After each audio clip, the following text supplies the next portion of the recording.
Assalamualaikum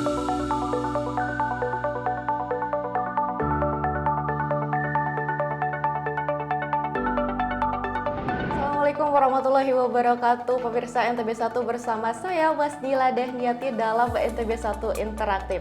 Pemirsa, senang sekali hari ini kita kedatangan Kepala Dinas Komunikasi Informatika dan Statistik NTB, Bapak Dr. Najamuddin Ami. Halo, selamat siang Bapak, apa kabar? Alhamdulillah, ini interaktif pertama saya di tahun 2022, khususnya di bulan Maret. Iya, Terima kasih Mbak Nila sudah diundang ya di NTB1. Ya, senang sekali kita kedatangan Bapak ke studio NTB1. Ini kita akan membahas sedikit terkait publikasi segala kegiatan pemerintahan terkhususnya MotoGP sebagai event internasional yang sebentar lagi akan diselenggarakan pada tanggal 18 hingga 20 Maret nanti. Kita ambil perspektif dari Diskominfotik nih Pak nih. Kita ada beberapa pertanyaan untuk Pak Kadis. Dan kita mulai aja nih Pak ya. Jadi pertanyaan yang pertama ini, bagaimana sih Pak Kadis mengemas publikasi kegiatan yang berkaitan dengan MotoGP ini nanti? Silakan Bapak. Terima kasih. Tentu pertama sekali saya memberikan apresiasi kepada NTB1.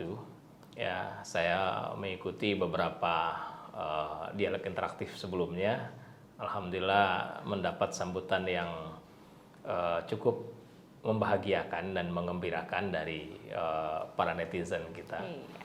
Dan ini menjadi salah satu cara untuk memberikan informasi yang akurat, informasi yang berimbang, sekaligus informasi yang memberikan pencerahan edukasi kepada masyarakat. Nah, apa yang kita lakukan selama ini sesungguhnya inline dengan apa yang menjadi tugas juga dari teman-teman media sebagai salah satu pilar dari pembangunan demokrasi di Indonesia ini. Alhamdulillah saat ini kita berada pada atmosfer di mana MotoGP menjadi salah satu daya tarik sekaligus kebangkitan ekonomi dan pariwisata di tengah pandemi COVID-19 yang alhamdulillah sebentar lagi akan menjadi endemi. Ya, betul sekali. Itu. Nah, kenapa ini penting saya awali dari kondisi ini? Pada saat 2021 yang lalu, perhelatan IATC ya dan WSBK sebagai warming up dari kegiatan MotoGP, ada kegundahan, ada kegelisahan kita. Bahkan masyarakat NTB, bisa juga warga Indonesia pada umumnya bertanya-tanya, benar nggak MotoGP itu akan benar-benar terwujud dan terselenggara di Indonesia? Coba kita bayangkan, setelah 26 tahun ya kita tidak disapa oleh sebuah perhelatan event internasional sekelas MotoGP. Tiba-tiba hadir ya pada masa kita ini. Dan hadirnya di Indonesia, hadirnya di Mandalika dan hadirnya di Lombok, di Nusa Tenggara Barat. Ya. Tidak semua orang akan berpikir bahwa ini sebagai sebuah blessing in disguise, keberkahan di tengah kita menerima begitu banyak bencana, goncangan, musibah ya, yang terjadi di Nusa Tenggara Barat ini. Nah, saya juga nggak percaya, benar nggak MotoGP itu ada di Indonesia, bahkan ada di depan mata kita. Nah, ini yang menjadi menarik pada saat IATC kemarin, pada saat WSBK kemarin itu, ya, pada saat WSBK itu meraung-raung di sirkuit Mandalika, kemudian baru kita yakin. Baru kita percaya, oh ternyata ada international event yang ada di tempat kita dan sebentar lagi MotoGP itu akan menyapa kita. Nah, kami di Dinas Kominfotik tentu ingin memberikan kontribusi, salah satunya dengan menghadirkan informasi-informasi yang positif di tengah masyarakat. Saat IATC dan WSBK 2021 yang lalu, belum sempat kita terpikirkan bagaimana kita menyatukan ya kebersamaan dari teman-teman media ini ada di dalam sebuah wadah yang namanya Media Center Indonesia. Belum ada. Sehingga sangat wajar lah kalau kemudian kemarin itu berbagai macam opini, berbagai macam perspektif, berbagai macam berita kita terima. Kenapa? Karena memang saat itu seharusnya ya kita semua berjibaku, berkolaborasi, ya, bersinergi untuk menghadirkan informasi-informasi yang lebih baik bagi masyarakat sehingga masyarakat yakin bahwa Indonesia khususnya di Lombok Tengah ini, NTB ini, ya, sudah siap untuk menjadi tuan rumah dari berbagai event-event sport atau olahraga internasional, ya, yang ada di ITDC, yang ada di Mandalika di NTB ini. Nah, alhamdulillah ini Mbak Nila di atas masukan yang cukup konstruktif, saya pada saat salah satu Zoom dengan ITDC, dengan MJPE, kemudian dengan Polda NTB dan Kementerian Kominfo, saya sampaikan ini nggak boleh dibiarkan, ya, isu-isu liar, berita-berita yang tidak benar terkait dengan perhelatan yang ada di Mandalika ini tidak terkontrol, ya, tidak memberikan dukungan yang masif dari sisi informasi yang sesungguhnya, yang dimana dengan informasi yang benar itu memberikan keyakinan kepada para pendatang yang berasal dari luar negeri maupun yang berasal dari luar NTB itu bahwa NTB kondusif, sirkuit sudah oke, ya, kondisi yang ada di sini itu betul-betul nyaman, akomodasi yang ada di sini itu sudah siap, ya, kuliner kita di sini itu sangat nikmat, ya, ombak kemudian pantai kita ini sangat indah untuk dikunjungi oleh para pendatang atau oleh para pelancong yang berasal dari luar negeri maupun yang berasal dari wisatawan Nusantara itu sendiri. Alhamdulillah itulah yang menyebabkan pada saat pre-season kemarin, ya, pramusim MotoGP kemarin, hadirlah yang kita sebutkan dengan Media Center Indonesia. Dan itu kami inisiasi dengan Kementerian Kominfo, ya, bidang Humas Polda NTB, kemudian Dinas Kominfotik Kabupaten Lombok Tengah, ya, supaya juga teman-teman media yang ada di lokal di Lombok Tengah juga merasa diwongke, ya, diajak, dilibatkan, ya, termasuk juga di situ ada ITDC dan MJPE. Nah, di perhelatan sesungguhnya sebentar lagi, sesaat lagi minggu depan ini 18 sampai 20 ini kita sudah menyiapkan Media Center Indonesia yang lebih luas, ya, dan sampai sekarang sudah ada 213 media lokal yang siap untuk diajak, ya, berada, ya, memberikan informasi-informasi positif, ya, memberikan liputan-liputan di other side dari MotoGP itu sendiri diwadahi di dalam Media Center Indonesia yang kami gesa bersama seperti itu. Jadi ini konkret dari Dinas Kominfotik Provinsi NTB, dari kritikan kita, masukan kita, alhamdulillah sekarang teman-teman bisa bergabung di Media Center Indonesia. Oke, tapi kalau kita bahas sedikit lebih dalam terkait peran media lokal terkhususnya nih Pak, ini bagaimana Diskominfo menjembatani media dengan penyelenggara, khususnya dari media lokal seperti media yang di Lombok Tengah sebagai yang notabene-nya mereka sebagai tuan rumah, kita bisa katakan seperti itu. Ya. Ini gimana Pak? Jadi memang awalnya itu ini sesuatu yang harus tahapan-tahapan yang harus kita lalui, ya. Kami di Dinas Kominfotik mengambil peran. Jadi Pak Gubernur itu sudah membagi tugas kami masing-masing untuk mendukung perhelatan MotoGP ini, ya. Misalnya Dinas Pariwisata tentu yang terkait dengan penyelenggaraan event, kemudian akomodasi, ya. Begitu juga dengan Dinas Perhubungan, misalnya Dinas Perhubungan terkait dengan rekayasa lalu lintas, bagaimana kemudian koordinasi dengan Organda, bagaimana memaksimalkan moda transportasi yang kita miliki, ya. Dinas Koperasi UMKM, Dinas Perdagangan, Dinas Perindustrian, bagaimana melibatkan kurasi dari UMKM kita supaya juga bisa mendapatkan multiplier efek dari kehadiran MotoGP sendiri. Nah, Dinas Kominfotik ini tentu sekarang ini paham bahwa Dorna Sport itu sesungguhnya sudah melakukan registrasi dan verifikasi kepada medianya sendiri. Jadi tidak sembarangan juga media ini yang bisa masuk bekerja sama dengan Donaspot.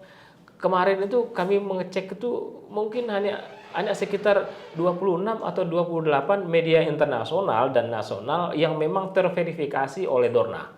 Ya. Di mana dia diberikan kesempatan untuk meliput secara langsung. Karena bagaimanapun juga event MotoGP ini bukan hanya diliput biasa saja, tetapi dia akan disiarkan di seluruh dunia, ya, melalui media-media daring, melalui media televisi yang memang hak bisnis dan hak jualnya itu ada pada Dorna itu sendiri. Nah, bagaimana dengan wartawan-wartawan lokal kita? Nah, ini yang menjadi pertanyaannya. Dan ini juga menjadi kegelisahan kami pada saat IATC dan WSBK. Nah, inilah yang kemudian coba kita rangkul, coba kemudian kita beri masukan kepada ITDC dan MJPA, kemudian Kementerian Kominfo kita sampaikan, ayo teman-teman media lokal ini ya diwadahi di dalam apa yang kita sebutkan dengan Media Center Indonesia. Dan dengan hadirnya Media Center Indonesia ini, maka media di Lombok Tengah dan media yang ada di Provinsi Nusa Tenggara Barat ini bisa langsung mendaftar, kemudian kita lakukan verifikasi, dan insya Allah nanti bisa ikut di dalam meliput sisi lain dari penyelenggaraan MotoGP ini, karena mereka berada di dalam kawasan Mandalika itu sendiri. Iya, tapi kalau kita bahas sedikit terkait fasilitas yang diterima dari media lokal ini sendiri, Pak, karena kan dari Lombok Tengah juga sempat mengeluhkan terkait akses mereka yang terbatas, kemudian ID card yang kemudian ada yang mengeluhkan belum dapat nih. Ini gimana, Pak, ini? Ya, jadi kita memang harus taat dan patuh kepada prokes. Bagaimanapun ini belum endemi, ini masih pandemi. Syarat yang ditetapkan oleh ITDC, MJPA, dan Polda itu sendiri dan Satgas Covid sendiri, bahwa wartawan yang ikut di dalam Media Center Indonesia itu ya harus sudah vaksin 2 kali. Ya, mungkin ada beberapa teman-teman wartawan kita yang mungkin baru vaksinnya 1 kali, atau bahkan yang belum pernah divaksin, gitu kan. Nah, ada beberapa kasuistis saja seperti itu. Tetapi saya sudah tegaskan pada saat Zoom terakhir kami dengan Polda, kemudian ITDC, MJPA, dan Kementerian Kominfo, ya bagi media yang wartawannya belum vaksin atau belum vaksin 2 kali, bisa nanti mengganti dengan wartawan yang memang betul-betul sudah vaksin, karena bagaimanapun juga ini prokes yang harus kita patuhi secara bersama-sama. Yang kedua, karena memang ini keterbatasan dari media center kita ini tidak bisa banyak juga kita wadahi, tetapi paling tidak satu media itu mengirimkan 1 wartawannya. Jadi memang ada keinginan supaya satu media mengirimkan 2, bahkan ada yang 5 apa segala macam. Nah, kalau bayangkan kalau misalnya 213 dikalikan 5 nanti bejubel. Nah, nggak sehat. Sementara fasilitas yang kita siapkan ini memang kita atur secara proporsional supaya betul-betul bisa nyaman. Fasilitas-fasilitas yang kita siapkan di sana selama 3 hari itu, ya teman-teman bisa datang. Nanti akan difasilitasi juga terkait dengan kedatangan mereka. Kita punya shuttle bus di beberapa titik lokasi yang bisa mengangkut mereka sampai ke parkir barat dan di parkir timur. Kemudian nanti di parkir barat, di parkir timur nanti mereka bisa diarahkan ke Media Center Indonesia yang ada di situ. Nah, dari Kementerian Kominfo nanti akan menyiapkan bis-bis kecil atau kelas high-ace maupun beberapa kendaraan kecil untuk mobilisasi dari teman-teman ini. Nah, terkait fasilitas yang ada dalam media center ini sendiri, ya teman-teman diberikan fasilitas untuk bisa ngopi sepuasnya. Bahkan bisa diberikan lunchbox, kemudian snack box 2 kali dalam 1 hari. Begitu juga ada fasilitas tambahan, yaitu mereka bisa pijat relaksasi. Ya, kalau kemarin hanya disiapkan mesin, sekarang kita siapkan pijat relaksasi atau terapi langsung dari orangnya. Cuman ya jurnalis perempuan nanti ditangani oleh terapis perempuan, yang laki juga ditangani oleh terapis laki-laki. Nah, seperti itu. Itu sudah saya sampaikan. Jadi Sejauh itu saya membicarakan teknis terkait dengan fasilitas atau layanan yang ada di Media Center Indonesia, termasuk nanti mereka bisa mendapatkan informasi-informasi terkini kekinian dari MGPA sendiri, kemudian dari narasumber-narasumber yang berasal dari beberapa kementerian yang mengawal perhelatan. Iya, intinya media lokal kita ini ya termasuk dimanjakan Alhamdulillah, juga, Pak ya. alhamdulillah. Ya. Ya, kemudian kita akan membahas juga terkait selain MotoGP nih Pak, akan ada event internasional MXGP bahkan F1 yang rencananya akan diselenggarakan di Nusa Tenggara Barat. Ini luar biasa sekali. Ini strategi publikasinya dari Diskominfo sendiri seperti apa nih Pak? Yang pertama tentu kita bangga bahwa dengan adanya event internasional itu, kalau misalnya kita menggunakan support sumber daya yang kita miliki tentu tidak cukup. Ya, kita tidak sanggup misalnya membayar mahalnya kita bisa hadir di stasiun televisi nasional atau misalnya stasiun televisi internasional apa segala macam. Tetapi pada saat event internasional ini menyapa kita, ya, maka publikasi itu akan datang dengan sendirinya. Kenapa? Karena triggernya ada, daya tariknya ada. Sekarang ini bahkan tidak kita kabarkan dengan sumber daya yang kita miliki, ya, seluruh media-media itu langsung tertrigger oleh MotoGP itu sendiri. Begitu dengan MXGP. Kenapa Pak Gubernur itu begitu terus ngotot ya, kemudian berjuang keras supaya juga MotoGP itu ada di Lombok, kemudian MXGP itu ada di Pulau Sumbawa, ya. Bukan saja kita berbicara tentang disparitas itu, tetapi ya kita belajar dari pengalaman bahwa pada saat MotoGP ini event internasional ada di sini, ya, maka secara tidak langsung ya pemerintah pusat itu jalan yang rusak diperbaiki, jembatan yang putus juga diperbaiki, drainase juga seperti itu, perumahan-perumahan kita desa wisata juga digesa.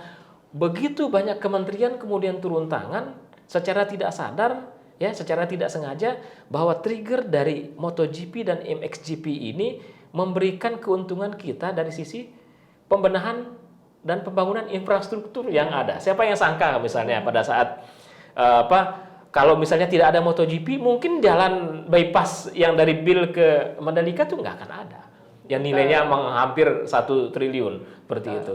Nah, kita juga menginginkan, ya, pada saat perhelatan MotoGP ini runway bandara kita itu diperbaiki, ya. Bandara kita sekarang sudah lebih megah dari sebelumnya. Di MXGP di Sumbawa ini juga kita ingin seperti itu, ya. Kementerian Perhubungan nanti akan turun runway, bahkan ketebalan dari runway kita yang ada di Bandara Sultan Hasanuddin Sumbawa itu juga akan diperbaiki. Artinya infrastruktur diperhatikan. Orang juga dari dunia usaha akan berlomba-lomba nanti. Wah, ini ada event internasional.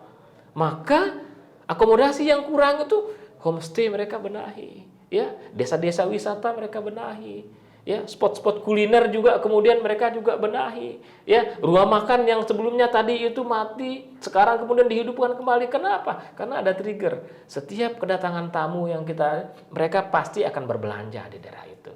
Nah, bagaimana kita mengemas ini? Tentu harus kita kemas dengan publikasi informasi yang baik.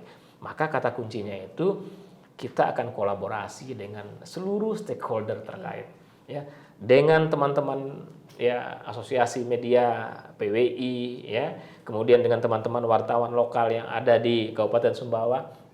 Kebetulan setelah MotoGP ini, kalau tahun kemarin kita melaksanakan kegiatan rapat koordinasi Dinas Kominfotik se-NTB itu di Pulau Lombok dalam rangka IATC dan USBK dan MotoGP kemarin. Insya Allah setelah MotoGP ini selesai, menjelang bulan Juni nanti di bulan April kami akan melaksanakan rapat koordinasi Dinas Kominfotik se-NTB, ya, yang nanti juga menghadirkan stakeholder terkait untuk kita mencoba kolaborasi publikasi dari MXGP yang ada di Sumbawa Besar. Jadi nanti di Kabupaten Sumbawa kita akan laksanakan seperti itu, ya. Oke. Masih nih terkait masih ya? Saya pikir sudah internasional. Sedikit lagi Pak. Jadi kabarnya kemarin Pak Kadis sempat mendampingi Pak Gubernur ke Jawa Barat terkait kerjasama pembangunan atau pengembangan UMKM Jadi salah satunya terkait dengan dikirimnya 15 barista ke Bandung untuk upgrade kemampuan. Nah, ini mungkin bisa dijelaskan Pak Kadis terkait koordinasinya dengan event-event internasional ini sendiri terkait kunjungannya. Tahun 2020 yang lalu, tepatnya tanggal 17 Desember itu, ya kita HUT NTB yang ke-62. Nah, pada saat itu Kang Emil Kang Ridwan Kamil Gubernur Jawa Barat hadir. Nah, hadir bersama dengan tim ekonomi kreatifnya ya.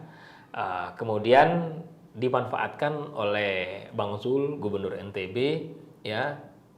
Pada saat kita selesai melaksanakan kegiatan jaring pengaman sosial ya di tahun 2020 JPS 1, 2 dan 3. Kemudian gagasan brilian ya dari Pak Gubernur itu bahwa ternyata UMKM kita, IKM kita di NTB ini sudah sangat mampu, sudah sangat layak bukan hanya untuk memproduksi masker, tetapi mereka bisa juga membuat motor listrik, sepeda motor listrik ya.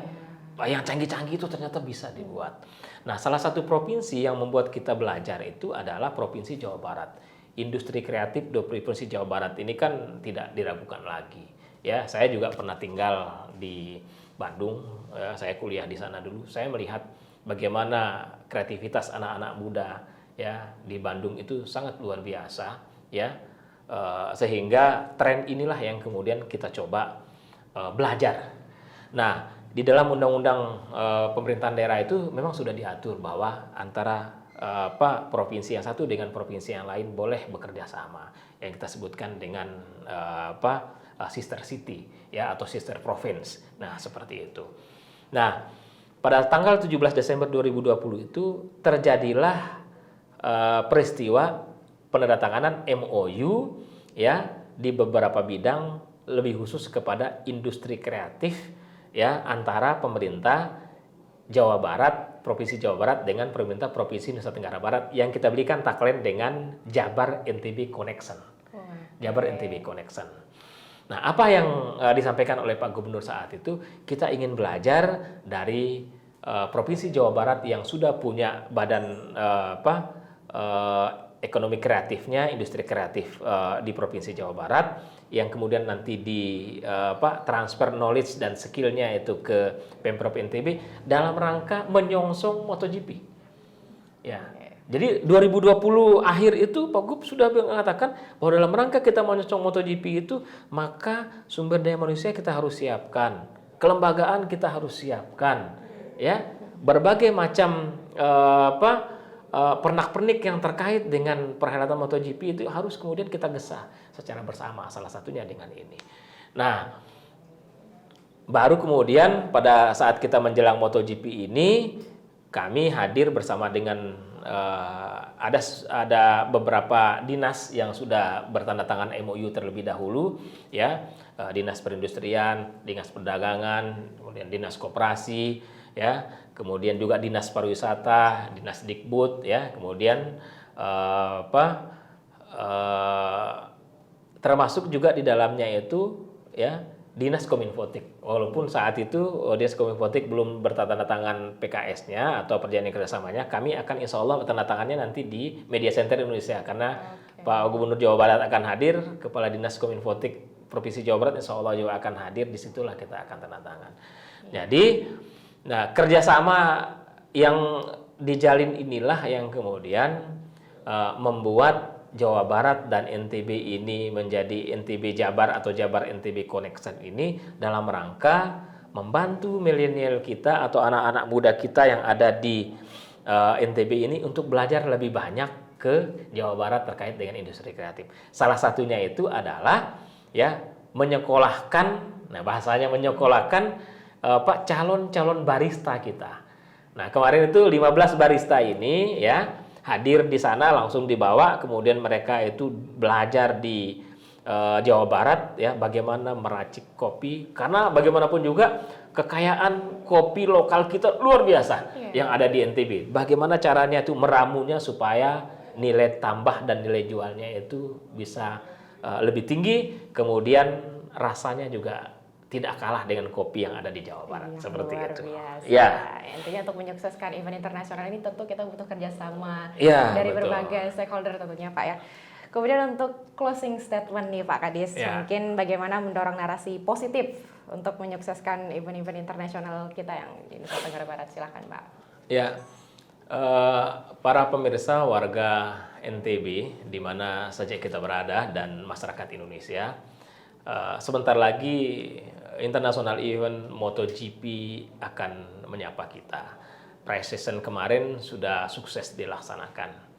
Tentu yang paling membahagiakan kita pada saat kita memberikan informasi-informasi positif, memberikan kabar-kabar terbaik kita.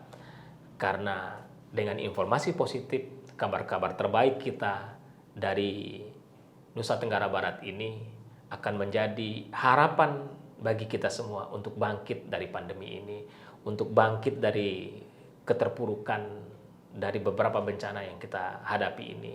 Kemudian yang lebih penting adalah dengan bangkitnya perekonomian kita, bangkitnya pariwisata kita, maka kita akan menuju kesejahteraan bersama. Pada saat kesejahteraan bersama itu ada, maka insya Allah NTB akan bisa menjadi provinsi yang bisa memberikan kontribusi bagi Indonesia dan bagi dunia. Iya. Terima kasih. Terima kasih banyak. Itu proses yang luar biasa dari Kepala Dinas Komunikasi, Informatika dan Statistik NTB, Bapak Dr. Najib. Terima kasih banyak. Terima kasih atas kehadirannya di Studio NTB 1. Kita akan ketemu lagi tentunya. Nanti kita undang lagi di Studio NTB 1 untuk interaksi lain.